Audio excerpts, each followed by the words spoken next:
Hey everyone, my name is Olga. Welcome to another video. Today I have a cool recipe for you. We're going to make 2-ingredient vegan meatballs. So if you're curious to find out what ingredients I use and how I make my meatballs, let's get started. To make my vegan meatballs, you will need potatoes and buckwheat. Buckwheat is one of my favorite grain-like seeds. Buckwheat is gluten-free and it's a great source of plant-based protein. It has amazing health benefits such as helping you lower inflammation, prevent heart disease, fight high blood pressure, improve digestion, and many others. So these are the two main ingredients that you will need. I also add a little bit of salt and pepper to season the meatballs, and I use grapeseed oil to cook them. The first step is to rinse buckwheat under cold running water. Then add it to a pot with 3 cups of water.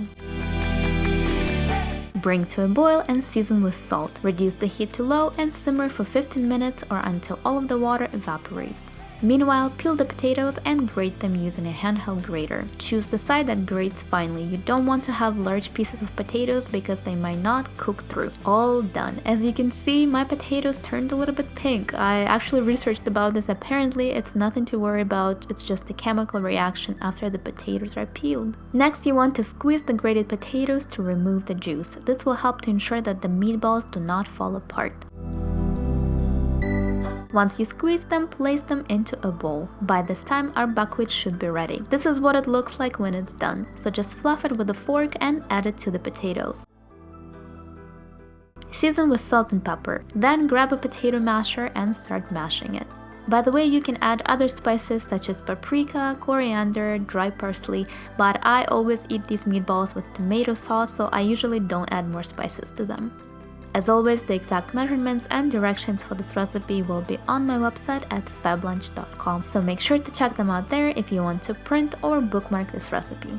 Once you're done mashing, the mixture kinda looks like ground meat. So the next step is to form the meatballs with your hands. For some reason, I really enjoy this process.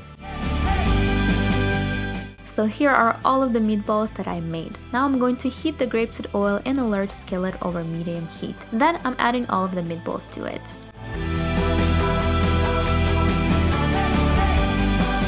Cover the meatballs and cook for about 5 minutes.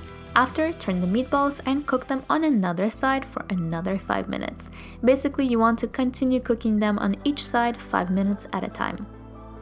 When you're done, this is what your meatballs will look like. I think pretty realistic in my opinion. I like serving the meatballs with brown rice pasta and my homemade tomato sauce. I recently made a video for 3 easy ways to make pasta sauce at home.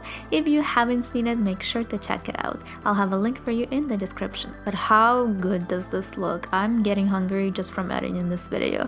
I love this recipe and I hope that you can give it a try because these meatballs are super easy to make and they taste amazing. You can store them in the fridge for about a week or freeze them for up to 2 months. Here I'm just putting the leftover meatballs in my large Fablunch container. Thank you so much for watching. I hope that you enjoyed this video. If you did, make sure to give it a thumbs up and subscribe to my channel down below for more recipes like you saw today. Let me know in the comments if you end up trying my meatballs, and don't forget to send me a picture on Instagram and Facebook. I would love to see them. I love you very much. I will see you in my next video. Bye!